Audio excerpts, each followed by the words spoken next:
सिद्दीक जान, ये जो अपोजिशन लीडर या दीगर कमेटीज का मामला है, ये भी अदालत जाता नजर आ रहा है, क्योंकि लगता नहीं है कि पीडीएम की या स्पीकर साहब की कोई ऐसी नीयत है।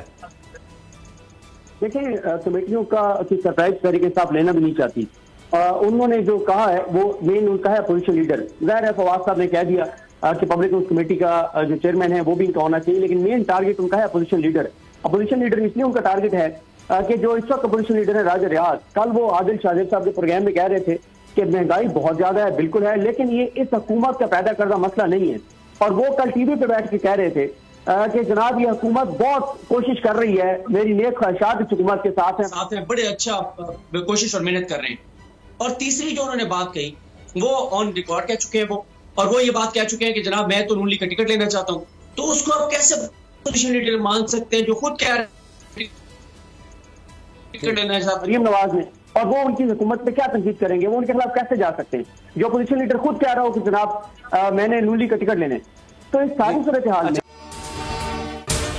अगर आपको ये वीडियो पसंद आई है तो हमारा चैनल सब्सक्राइब करें और बेल के बटन पर क्लिक करें। 2022 बहुत सारे तोहफे भी देखे गया पाकिस्तान की आवाम को। पाकिस्तान की आवाम को एक तोहफा ये दिया कि आवाम को पता चल गया कि पाकिस्तान का मीडिया क्या है। साल 2022 में सबसे ज्यादा देखे जाने वाला चैनल बोल न्यूज रहा नंबर 1। हमने बहुत सारे शोज और ट्रांसमिशंस की, पूरा साल मुसलसल जदोजहद में निकल गया कि ये वोट ऑफ कॉन्फिडेंस के पीछे कौन लोग थे।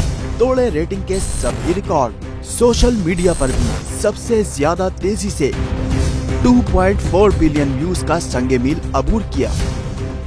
एंकर्स को भी आवाम में सबसे ज्यादा मकबूलियत मिली और सोशल मीडिया पर भी बोल रहा सब पर सब्सक्राइब करें और बेल दबाएं ताकि कोई खबर रह न जाए।